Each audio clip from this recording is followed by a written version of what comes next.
Encore un plugin SSL, vous êtes en train de vous dire, et oui, malheureusement, c'est un petit peu le truc que j'aime, le son SSL. Donc, je vais en avoir le cœur net.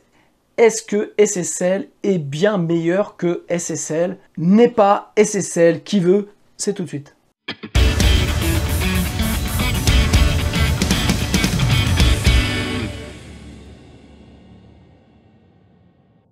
Salut à toutes et tous, c'est Jaf. Aujourd'hui dans Bip Bip Blabla, nous allons donc parler du nouveau plugin sorti tout droit de chez SSL, donc le Channel Strip 2. On a vu la semaine dernière dans la compression et le Mixbus, on a vu donc leur bus compressor 2 qui est donc une réédition, enfin pas une réédition mais la nouvelle version de leur bus compresseur. Là on va voir aujourd'hui la nouvelle version de leur Channel Strip. Alors je suis allé faire un petit tour sur le site et donc donc je vous laisse. C'est la véritable, enfin ça sort tout droit des usines de SSL. Donc je dirais normalement, je dis bien normalement, on ne doit pas pouvoir faire mieux. Cette Channel Strip 2 est basée sur la SSL 9000K. Alors ok, chaque éditeur sort un petit peu une version, enfin une modélisation, d'une version spécifique des consoles SSL. Donc en fait ce qu'il y a, c'est que on va bien entendu écouter cette SSL, ce Channel Strip 2, mais surtout on va la comparer un petit peu à ses concurrents. Mais avant forcément d'aller plus loin, je vous invite à aller faire un tour dans le descriptif pour celles et ceux qui sont intéressés, puisqu'il y a des e-books gratuits à télécharger. Et puis, il y a des formations pour ceux qui veulent aller plus loin, que ce soit dans les EQ, la compression, Cubase, etc., etc. Je vous laisse aller faire un tour. Alors, ce qui nous intéresse donc aujourd'hui, c'est cette Channel Strip 2. Pourquoi, en plus, elle m'intéresse moi particulièrement? C'est que je suis un fan SSL, notamment un fan des Brainworx, voilà j'en parle tout le temps, des Brainworx, des SSL de chez Brainworx, notamment les SSL 4000. Donc j'ai la 4000E et la 4000G, qui étaient les premiers plugins sortis de chez Brainworx, et donc est sorti peut-être il y a un an, ou durant cette année, chez Brainworx toujours la SSL 9000J. Alors, cette SSL, je l'avais testée forcément, puisque étant fan des SSL 4000, j'avais été tester la 9000, et j'ai été très déçu. Enfin, pas très déçu, c'est pas le mot, mais en fait, le plugin fonctionne très bien, il n'y a absolument rien à dire. Mais le son, au final, me plaisait moins que mes SSL 4000, notamment la 4000E. Donc, comme en plus c'était un plugin qui venait de sortir, donc qui était assez cher, bon, moi je me suis pas jeté dessus parce que pas ultra fan. Et puis voilà, hein, la vie a repris son cours, comme on dit, hein, bien entendu. J'ai vaqué à mes occupations. Et puis, SSL, donc vraiment la marque SSL, a ressorti, comme je vous l'ai dit tout à l'heure, donc une nouvelle version de son Channel Strip et qui est modélisée sur la SSL 9000K. Donc c'est pas la même chose. Alors je me suis dit qu'il va falloir absolument que je teste ce plugin. Et en plus, mon esprit de geek a été très attiré, c'est sorti là avant l'été, puisque donc SSL avec la nouvelle mouture de ces deux plugins a sorti une interface de contrôle dédiée à ces plugins et qui ressemble étrangement à une vraie console. Donc ça m'a plu, puisque par rapport au studio que je suis en train de faire, c'est quelque chose, c'est une solution que je souhaite avoir. Cette interface-là, j'ai regardé forcément pas mal de choses, m'a l'air très intéressante. Et donc, si SSL souhaite que je la teste, bien entendu, je vais m'empresser de consacrer un bibi blabla à l'interface donc UC1. Et voilà, donc pour avancer un petit peu mon travail, j'ai décidé dans un premier temps de tester les deux plugins. Donc je le redis, le compresseur on l'a testé la semaine dernière sur le Mixbus et compresseur, et puis là on va tester ce Channel Strip 2. Alors l'idée donc a été déjà de tester cette SSL Channel Strip 2 dans le contexte, alors pas d'un mix complet, mais notamment d'un mix de batterie. Donc ça, pour ceux qui me suivent, vous savez que j'aime bien démarrer un petit peu par ça, parce que je trouve que la batterie, c'est vraiment là où on va se rendre compte vraiment comment fonctionne un plugin. et notamment l'EQ SSL, puisque j'ai l'habitude de mixer avec un plugin SSL 4000 sur chaque piste de la batterie. Donc en fait, je me suis dit qu'il était pas mal de tester ce plugin et puis de le comparer avec le SSL 9000J, qui n'est pas exactement la même chose, mais c'est tout de même une SSL 9000, et puis de faire une comparaison, de voir en gros est-ce que eh bien, le plug SSL fonctionne mieux ou pas que le Brainworx, sachant que j'aime beaucoup donc les Brainworx en SSL 4000 et que la SSL 9000 chez Brainworx m'a pas emballé. Donc on va pour l'instant se pencher uniquement sur la Channel Strip 2, et donc on va écouter. Donc je vais vous faire écouter la batterie sans aucun plugin. Donc vous pouvez voir, hop, on va, vous voyez, il y a absolument tous les plugs de la batterie sont mutés.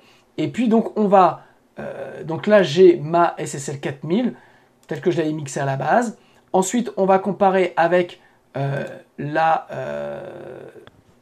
SSL, et puis comparer avec la Brainworx. Voilà, donc on va commencer bien entendu par la SSL et on va parler de la SSL en premier. Donc je vous fais écouter sans rien et puis on va enclencher tout ça.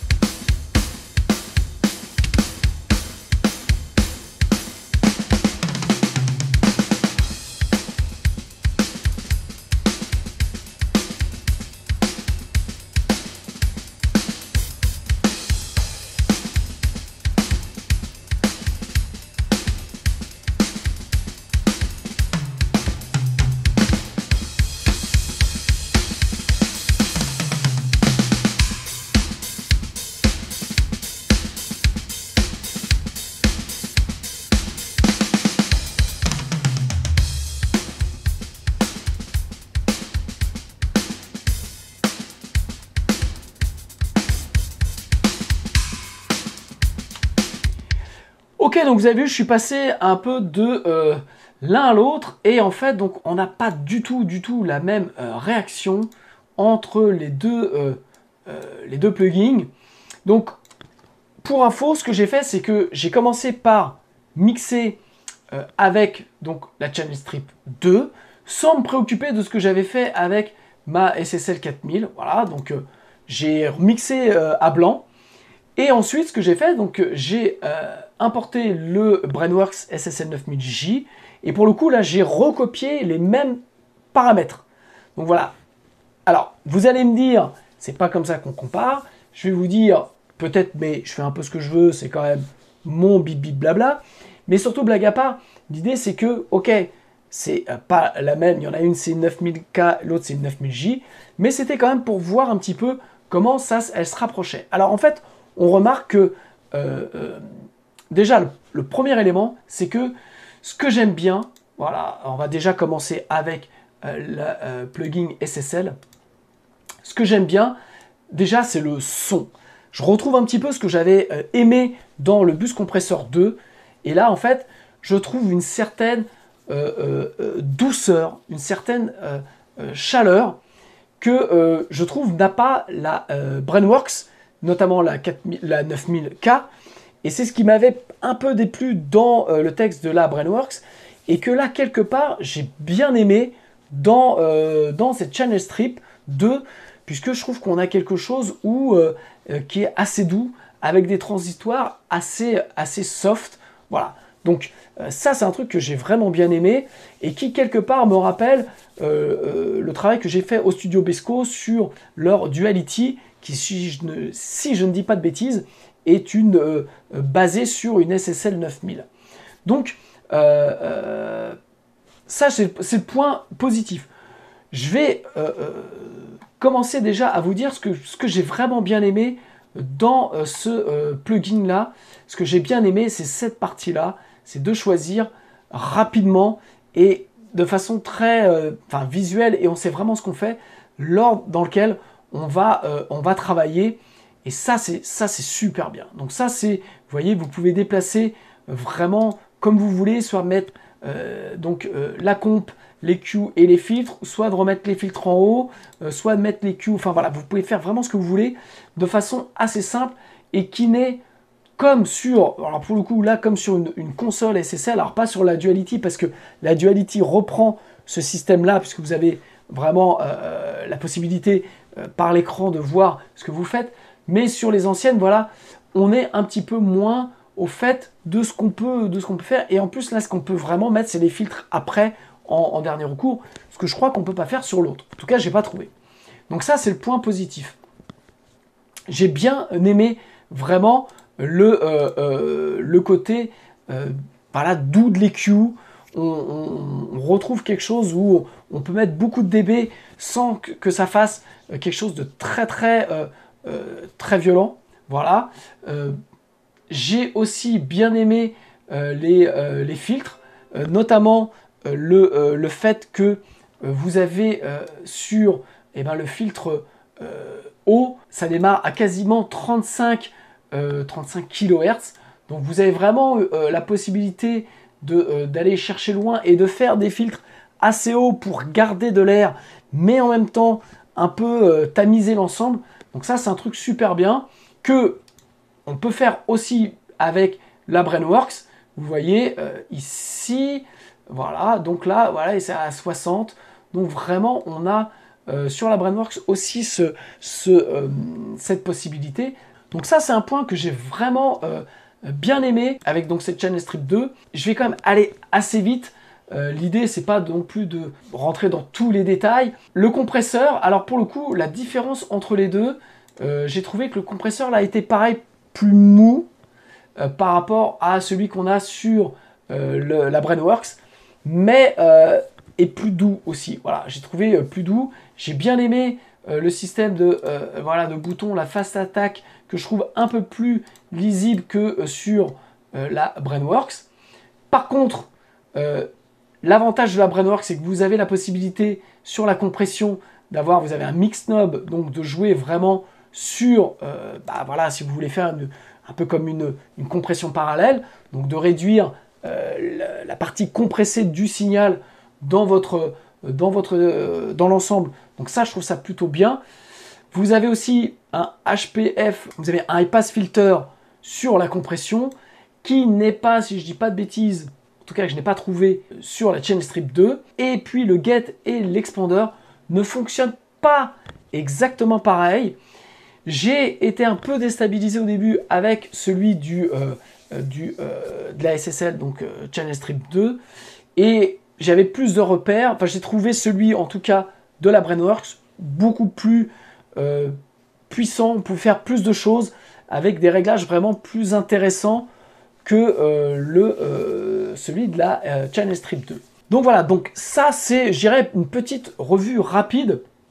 Et puis, donc comme je vous l'ai dit, j'ai appliqué les mêmes paramètres à la Brainworx que ce que j'avais fait sur la SSL. Et en fait, on n'a pas du tout le même caractère. Donc je redis, celui de la SSL, je le trouve plus chantant. Et je reste sur mon avis que la Brainworx, elle a un côté un peu froid, en tout cas que je n'apprécie pas et que je ne retrouve pas par exemple dans la 4000. Donc je vais vous montrer, on va repasser et je vais vous montrer aussi ce que j'avais fait avec la 4000 pour vous rendre compte un petit peu de la différence.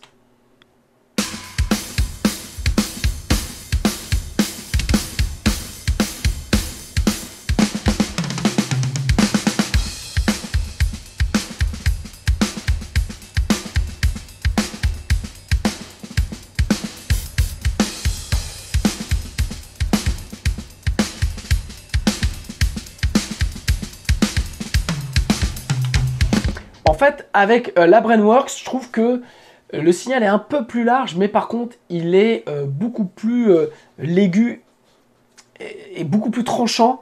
Et c'est ça que j'ai pas aimé du tout quand je l'avais testé et que je retrouve.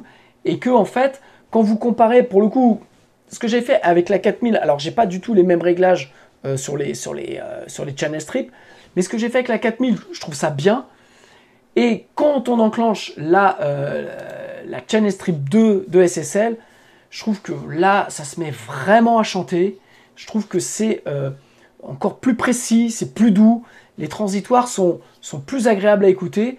Et donc, j'ai trouvé que, eh bien, en fait, cette Channel Strip 2 de SSL je la trouve pour le coup assez magique. Donc on va continuer un peu à jouer avec. Et puis, si vous voulez, on va regarder un petit peu des points beaucoup plus caractéristiques de ce que j'ai fait sur les réglages. Et puis, notamment, vous montrer un peu comment... on va écouter en solo certains instruments pour vous montrer comment elles fonctionnent.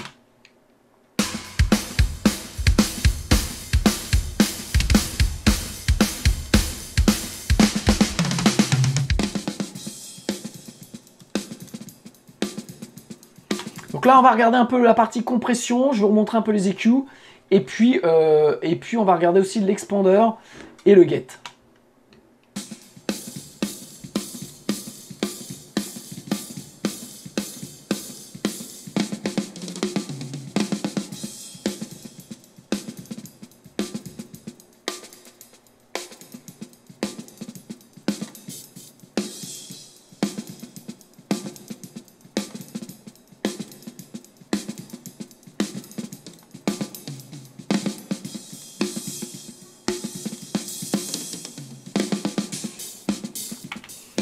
En fait, la difficulté, par exemple, sur ce titre-là, c'est que il y a des bons coups de caisse claire, mais en même temps, il y a beaucoup de ghost notes. Si on écoute, par exemple, je vais mettre le couplet, on va écouter le couplet, et vous allez voir les ghost notes qu'il y a, qu'il faut.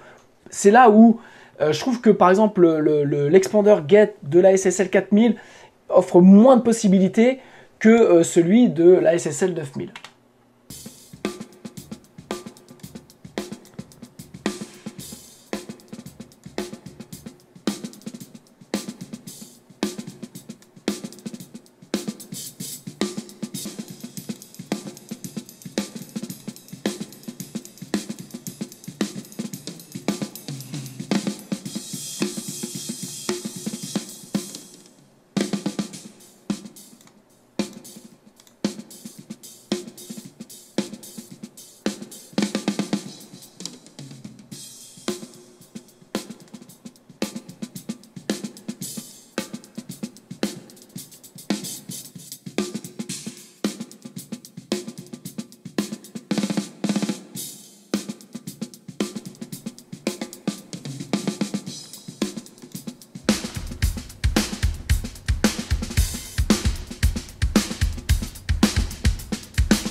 Vous avez aussi la possibilité d'avoir un bouton, ce qu'on trouve partout, donc de hors phase. Et puis, vous pouvez entendre le sidechain. Donc là, vous avez aussi la possibilité ici de régler, vous voyez. Et ça, pareil, je trouve ça super bien. Alors, pour le coup, je vais être franc, j'ai pas testé encore le sidechain. Mais vous avez vraiment la possibilité de faire des choses qui sont beaucoup plus claires que si on regarde celui de la SSL de Brainworks, qui paraît beaucoup moins clair. L'autre point aussi, c'est que vous voyez, vous avez le nom de votre piste qui apparaît, ce qui est plutôt pas mal, et ce qui va notamment servir si vous utilisez le contrôleur pour pouvoir vraiment tout faire à partir du contrôleur et d'avoir la piste qui s'inscrit sur votre contrôleur. Donc ça, pareil, super point. Vous voyez, pareil, le taux de compression, vous pouvez monter à l'infini, donc type limiteur, et vous avez quand même des ratios de compression qui sont assez forts.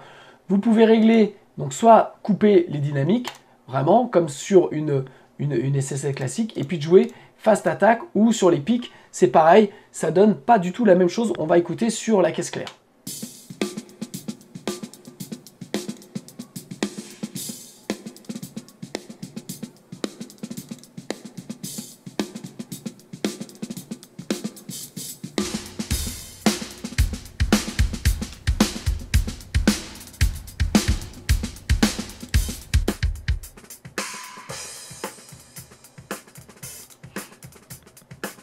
Donc là, on va faire la même chose sur les overheads.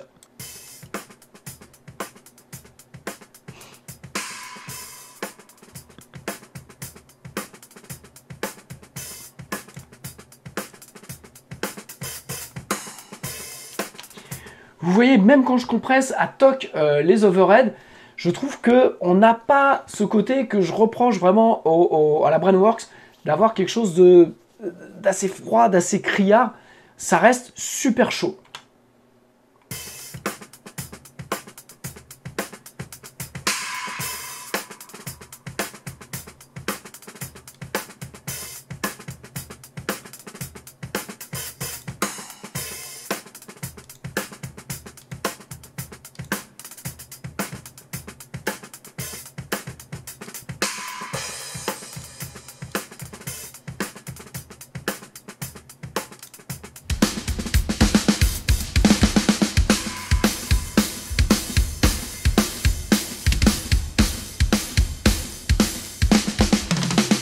Alors bien entendu, là je les ai mis en solo pour que vous puissiez écouter, mais après vous voyez comme j'ai compressé à toc, d'un seul coup, je trouve que mon ensemble batterie n'est plus cohérent, donc voilà, donc hop, je le remets, j'ai rebaissé donc le threshold, et ce qui me permet de pouvoir retrouver quelque chose de bien. J'ai aussi modifié l'ordre de filtre EQ et dynamique, et puis vous voyez, j'ai été remettre encore plus de dB sur les overheads, encore plus de bas, et je trouve que voilà, ça reste super chantant et on n'a pas ce côté numérique qui, je trouve, est ramené par la Brainworks.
Vous voyez, c'est pareil, là, je suis sur les rooms, je suis juste que sur les rooms, et en fait, le ratio de compression fait vraiment changer la batterie, sa réaction, et donc en fait, vous avez vu, je suis monté, et puis j'ai senti que tout de suite ça cradait de trop, et en fait, en rebaissant la compression, juste le ratio de compression, on retrouve une image plus propre qui correspond un peu plus à ce que j'ai envie d'écouter.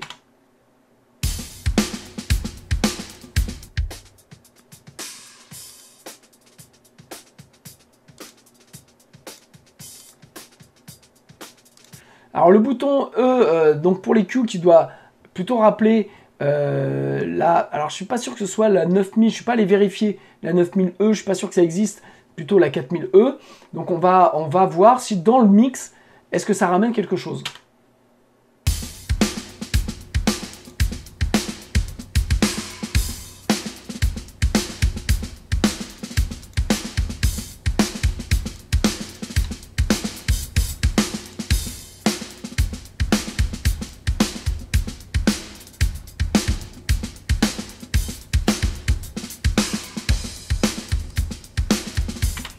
Vous avez vu là, je suis juste sur les overheads, et sur les overheads, j'enclenche l'EQ E, et ça change l'image quelque part, ça modifie l'image de ma batterie, alors qu'en solo, on n'entend quasiment rien. C'est pour ça que vraiment, ne travaillez que très rarement en solo. C'est dans l'ensemble que vous devez prendre toutes les décisions de mix.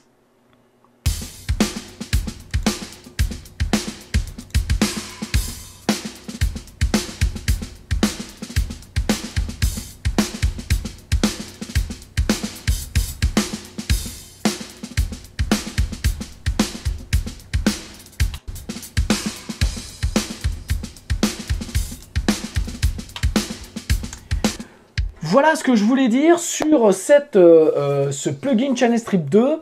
Alors voilà, je vous laisse vous amuser avec, je vous laisse aller l'essayer. Il vous faut une clé iLok pour pouvoir le tester.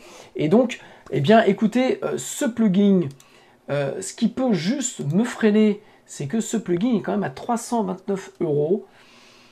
Alors, est-ce que ça les vaut? Est-ce que ça ne les vaut pas? Si vous prenez le Brainworx SSL 9000J, qui est pareil, je crois, aux alentours de 349 €. Sincèrement, je préfère le Channel Strip 2. Je trouve qu'il est plus musical. Cette partie-là est plus lisible. La partie de la gestion du sidechain est aussi plus lisible. Je trouve qu'en plus, le plugin a de la gueule. Il est clair. Il est vraiment bien foutu. Je le répète, SSL, chers amis, si vous voulez que je teste le contrôleur, eh bien, je vous communiquerai bien entendu mon adresse en MP pour vous faire une review complète du UC1. Et puis, si vous êtes là, vous pouvez aussi envoyer l'autre console, la UF8. Voilà, je suis bien entendu à votre disposition pour tester tout ça. Et blague à part, super plugin. Je trouve qu'il va vraiment je le redis, dans le même grain, dans la même dynamique que le bus compresseur. Et voilà, je pense que avec ces deux-là, vous pouvez faire vraiment une console dans votre dos, quel que soit le dos que vous avez. Vous mettez ça sur toutes, j'irai vos pistes. Vous mettez le bus compresseur 2 en sortie et je pense que vous allez vous rapprocher très près de la vérité, sachant que, je le redis, je reste super fan de la Brainworx SSL 4000E, qui a vraiment un son vraiment d'enfer. Mais par rapport à la 9000, eh bien, je trouve que, ce qui est un peu normal, SSL a détrôné Brainworx et reste vraiment, pour le coup, bien meilleur. Enfin, bien meilleur, en tout cas meilleur à mes oreilles. Et puis, de la même manière, autre point pour conclure, vous n'avez pas de latence avec ce plugin, ce qui veut dire, je le répète, j'ai fait un bibi blabla là-dessus, donc je vous mets le lien pour aller voir comment on enregistre avec des plugins sans latence et sans carte Universal Audio. Vous pouvez donc enregistrer avec ce plugin. Donc voilà, donc si cette vidéo vous a plu, eh bien je vous remercie de vous abonner à ma chaîne YouTube, de mettre un like, d'en parler à tous vos amis et vos amis IE. Et puis, eh bien, rendez-vous peut-être pour le test de la UC1 prochainement de chez SSL. Et en attendant, je vous embrasse et amusez-vous à faire de la musique. Ciao!